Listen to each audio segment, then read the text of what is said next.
Welcome to Hustle and Pro Season 2, talking sports in Frisco from youth to pro. Now here's your host, Kelly Walker. Welcome to Hustle and Pro. It's about time we highlighted another standout FISD student athlete. So today we're chatting with Madison Ott, Centennial High School's point guard on the basketball team. Hi and welcome, Madi. How are you? I'm good. How are you? I am good. Well, I'm excited to take the time to get to know your story a little, but first I have a few quick hits to know you a little bit better. So if I was to ask you who your favorite athlete of all time is, who would you say? Probably for the male side, it would be Steph Curry because I just idolize how he plays and his demeanor. And for the women's side, Sabrina Ionescu, just because she's just a big role model of mine and I love how she plays. What about sports superstitions? So do you have any personally, or your team has any habits or game day superstitions that you guys do? We always usually huddle before games. We always have a superstition that you have to end on a make whenever we're doing warm-up or whatever. So anytime we go to the huddle after warm-up before games, we always end on a make and get a good shot in. That's a good one. End on a make. Okay, what's your favorite or some of your favorite sports movies? All-time favorite is probably Love and Basketball. That was like one of my first favorite basketball movies. I watched Hoosiers as a kid with my dad, and that was a good one. 42, is that the baseball movie? I really like that one too. Dr. Robinson? Yes. Yep. That was such a cool movie. So those are probably my top three. Those are great. Okay, now my first question is a little random, but as I was doing some research on you, I noticed this and I couldn't help but have to ask you right off the top. How in the world do you know Jason Terry enough for like Twitter conversations and follow you on Twitter? So my outside of school basketball team is Drive Nation. I'm on the 17U EYBL team, and he is actually the head coach of that team. So this past summer, he was my head coach for all club basketball throughout the summer. And then this summer, my new coach, her name is Edwina Brown. She'll be the new head coach, and he'll be the assistant head coach. So he's my club head coach, and I work with him a lot. So that's pretty amazing. Did you know who he was before he was your coach? Yeah, I kind of saw some stories about it, and I didn't know as much about him because he played whenever I wasn't even that involved in basketball. But I knew about him, and my dad was a big fan of his, so it was pretty cool to find that out. So once you kind of find out, did you go back and look at videos of him or kind of get to see why everybody loves him so much? Yeah. Me and my dad, we watched a lot of his games on the whenever they were in the NBA finals or whatever. And it was so cool. I would always get nervous to go up to him, and he would be like, "I'm just your coach," and but we are pretty comfortable now, so it's cool. Yeah, I bet. Well, that's pretty neat. Not many high school students get to say they were coached by somebody like Jason Terry. That's awesome. Yeah. Okay, so now I'll go back to my normal line of questioning about yourself and your sports journey. So I'm always curious, what other sports, if any, did you play when you were younger? So I started off with soccer whenever I was 5 or something, and I played that till I was 10. And then I just kind of tried everything in middle school. I did track, soccer, volleyball, basketball. I did gymnastics when I was younger. So I kind of tried everything until I fell in love with basketball. I actually didn't originally like basketball. My parents forced me to play, and I did not want to play at all. I was crying before the game. I was so mad that they made me play. Okay, what age is that? So what age are you saying that? I think I was about 10 or 11, so I kind of had a later start, but I fell in love with it right after the first game. So I definitely liked it after that, and then it became serious. Okay, so you didn't want to play the first game, but they forced you to, and then you were good once you got going. Yeah. Why did they want you to play basketball so bad? Did one of them have basketball in their background? My mom was a track runner. My dad was a golfer, but my sister, she was older than me, so she started basketball before me, and they just kind of pushed me. They wanted me to try every sport just to see what I like. That's why I was so involved in everything. So I guess my sister kind of pushed me to play it, and my parents, so they just wanted me to try it out. And that's what. So once you started playing and you liked it, at what point did you drop other sports and focus just on basketball? Or are you a multi-sport athlete still well into high school? Right now I'm just involved in basketball. I think in middle school is whenever I kind of did everything because I got to have time for that. But my summer after 8th grade is whenever I really honed in and took basketball seriously and wanted to pursue that. Okay, you're in your junior season, is that right? Or you're in your Yep. junior year of high school, right? Yes, ma'am. I know basketball season just recently wrapped up, which is good for you. So, okay, so I mentioned that you're on Centennial's basketball team. So I wanted to brag on you for just a second because this is pretty amazing, all the things that you were awarded with. So District 9 5A Academic All District and First Team District and the TABC All Region team. And there's a couple other things. But is this all, this year, right? Was this all your junior year? Yes, ma'am. Okay, so tell me kind of in your own words, what was this season like for you? I think coming into the season, I knew it was going to be a big one because, like, for a recruiting standpoint, that was big for me, and also for our team. We were just coming back, and I felt like we had some of the strongest returners in our district, so it was going to be a huge year for our team. I felt like we really worked well together. We had some new pieces come in, and it was just a big year for us. I think we played out. I played to my best abilities. I think we had a good year. I don't think we finished the best that we could have. I think we could have gone farther, but I think this year was a really good year for us. You made the playoffs though, right? Yes, ma'am. Is that something that's normal for Centennial, or is that a new? I think it was new whenever Coach Blalock came in my freshman year. That was the first year we went to playoffs. But from that, I think we set a precedent that we were going to make it each year, and especially my grade. I have another girl, Layla and Peyton, that we all came in together and we kind of set the tone that we were going to do that. And so then the year before my junior year, my sophomore year, we went 3 rounds in, and I think our goal this year was to go farther than that, and we ended up making it the same distance. We went 3 rounds in and we lost our 3rd game. So I think we had higher expectations for us, but again, that's a big step for us, and it's a big accomplishment just in the state of Texas to get that far. Right, going 3 rounds in is hard. It's hard to repeat that. Once you've gotten that far, it puts more pressure. Did you feel more pressure to get back to that and beyond? For sure, yeah. I think throughout the season, we definitely saw a lot of teams that really honed in on us and scouted for us a lot more than I felt like others did. So I think we had a way bigger target on our back, and I think we stepped up to the challenge though. Probably. So then going into your senior year, are Layla and Peyton same class as you? Are they going to be back with you? So already then you have one more layer of pressure, right? It's your senior year, so you want to have a great year, but then you got to get back to where you were and go farther. Right. Or that's the goal anyway, I'm assuming. Yes, ma'am. So during that year, I heard that you had really good personal stats too. Everything increased, like 3-point percentage went up, and I don't know all these basketball stats because basketball is not my main sport, but basically you had a really stellar individual year too, right? So that being said, do you set individual goals for different areas of stats and different shooting percentages, or do you not pay attention to those specifics? I think goals, I definitely want to improve. That's kind of my big thing is from last year. I think I averaged maybe 8 points a game, and then it went from this year maybe I think averaging around 15 or 16. So the fact that doubled, that was a big accomplishment for me because I always want to improve. Throughout the off season, I worked a lot on my shooting, and my percentages reflected on that, so that improved. So my goals, I don't really set specific numbers. I think improvement's a big thing for me. I definitely want to be shooting high percentages, 3-point shots, above 30%, mid-range 40%, and then free throw, the goal is 90%.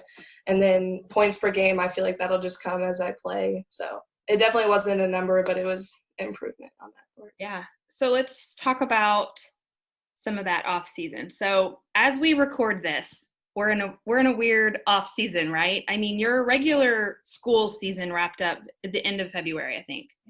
So you would have already been in school off season, but you would be ramping up Elite League right now, right? Yes, ma'am. So we're in this weird space where we're not going to school and you're not allowed to practice with your team and those kinds of things. So tell me what your practice regimen would be, pre-shutdown, just kind of in a normal world, what your student athlete day looks like as a Centennial player. And then separately after that, I kind of want to know I want to talk about what you are doing in a downtime when you're isolated and pulled away from your teammates. So first, tell me about, your regular everyday schedule as a student athlete at Centennial. During the off-season period or during when season was happening? Like busy. I don't know. I kind of want to just know. I take myself back to when I was a high school athlete, and I just want to know, like, at your busiest time playing basketball, what does your day look like? All right, I guess I'll do off season. Usually that's pretty much when I'm busiest. So I'll go to school in the morning. We'll have probably weight room around 8:15, and then we'll practice till 9-ish, and that's with the school team. And then I'll go to classes. Some days I don't have a fourth period, and other days I do. So I guess I'll do my busy day. Whenever I'll get off at 4:15, and then I'll come home. I'll probably start my homework, and then usually I either go to skills or team practice. So I try. Like my goal for myself is to be a Division I basketball player, and to do that, of course, I have to work like every day for that. So I go to skills usually Monday, Wednesday, and then I have team practice Thursdays and Sundays, and then Tuesdays I'll probably go shoot with my dad, and then Saturdays I'll probably try to go get some shots up. So I usually try to be in the gym 6 days a week. Sundays are usually my days off unless we have team practice. And then like you mentioned, I was academic all district, so I definitely value my academics a lot. So sometimes I'm up late after practices, doing my studies, doing my homework and stuff like that. So it definitely is very busy. Don't have a lot of space to do my time, but I value those things. So that's what I put first. Yeah. Your time is basketball time. So Yes. Yeah. That's my break time. that's what you've chosen, I guess. Right. So then what about in a time like right now when, like I said, everything's on pause and you kind of have to do your own thing if you're going to do anything at all? Some athletes are probably not as motivated to keep up some training on their own, but what are you doing? Right. Me and my dad, we definitely agreed that during this time, some people might take this time to relax, but I definitely want to take this time to get better. I'm working out Monday through Friday with one of my friends. Actually, we go up to the track. We have like a full workout that we do, and we usually go through that. It includes like lunges, squats, burpees, like all this stuff. And so I get that workout in. And then after that, my dad usually comes home around 5, and we have this court that's about 10 minutes down the road, and it's pretty nice. It's got like about 6 baskets or whatever, and we just go get some shots up, my ball handling and stuff like that. So again, with that, I try to do that 6 times a week. So I already did that today, this morning, and definitely just like want to get better with this because I don't want to have this be a setback for me. Right. Fortunately for you, it's not your senior year. I'm sure you have teammates that it is. And so, or not even teammates for basketball, but other, classmates that they're going to miss out on some of their end of their senior or high school career. So fortunately for you, you don't have to worry about that because everything's going to be back to normal, right?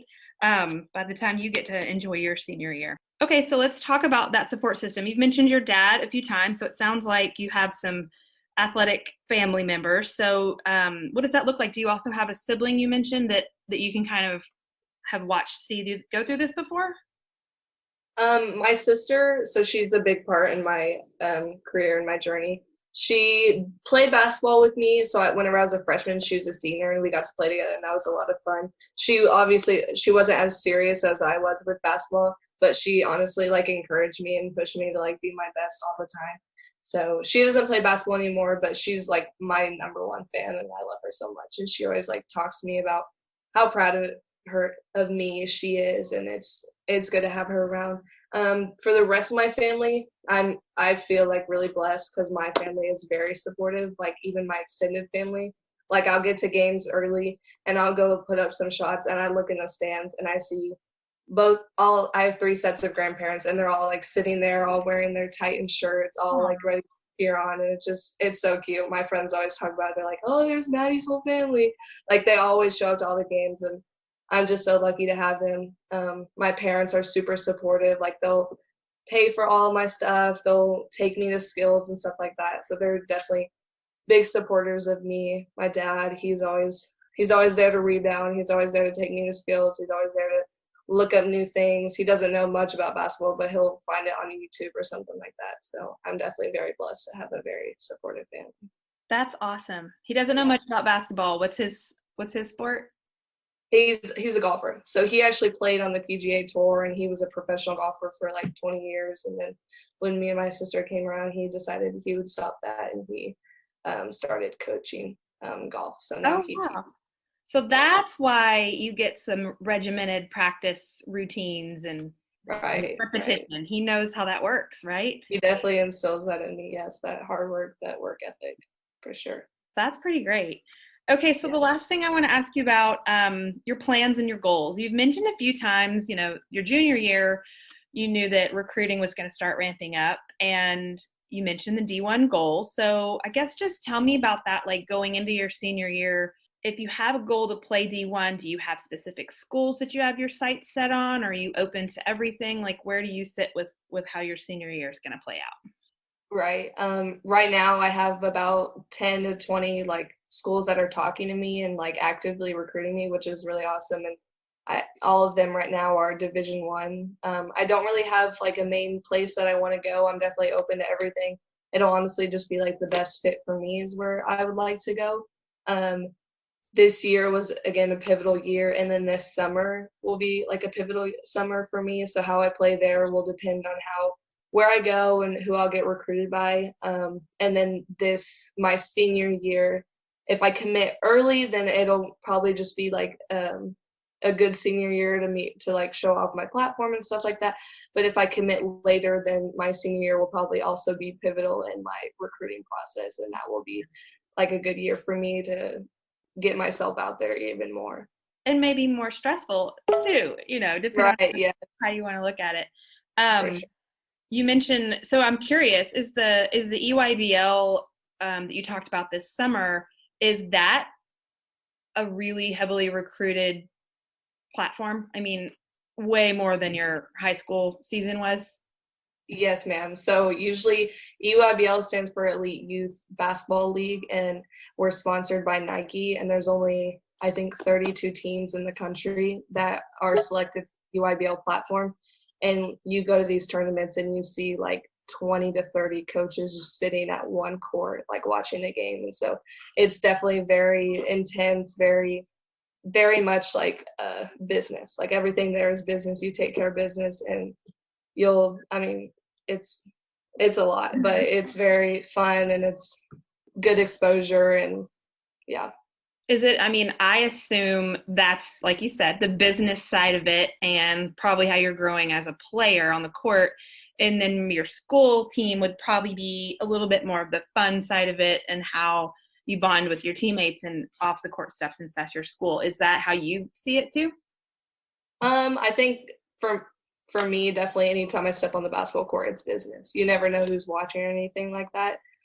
School basketball is definitely more of like a community kind of thing. Like the whole school's watching you, your whole city's kind of watching you. That's kind of like where it's not fun, but it's more like enjoyable. I mean, AU is definitely enjoyable. You have like people that you connect with on your team, but it is definitely a lot of people have the same mindset as you, where they all want to get recruited. They all want to play Division I basketball. So it's definitely a lot more like business like, and focus is yes ma'am laser focused on the game. I would right.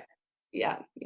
Is there any chance you'd go to the same school where your sister is, or will you? So actually, I could. I'm actually getting, my sister's at Texas Tech right now, and I am getting recruited by Texas Tech, and that's actually where both my parents went and like where my grandparents live. So of course everyone wants me to go. Yeah, so everyone wants me to go there. So definitely, if I have a good year, maybe that offer could come, but it just depends. Now it's meant to be. I didn't even know you were going to say that. I'm a Red Raider, and what? I followed my sister out there. Oh my god! Yeah, and I met my husband there, so that's really funny. Wow. I didn't even know. Everybody listens to this podcast regularly knows I'm always talking about Tech. So really? Okay, well now I know where to keep my fingers crossed. All right. That's exciting. Very cool. Thank you. I'm glad I asked. So yeah, I followed my sister out there back in 1997. She was ahead of me, so we went out and lived together. I mean, I know you're spaced out a little more in grades, so you wouldn't be with her the whole time, but it was amazing. So I had a great time with my sister. Yeah. Well, thank you. I know it's a weird time right now. Normally, you'd be leaving a practice or something, and meeting me over in the studio. So I'm glad we still got to connect digitally and have a chat. So we'll be following you, and good luck on your summer league, and we'll watch your senior year. Good luck. Sure. Thank you so much.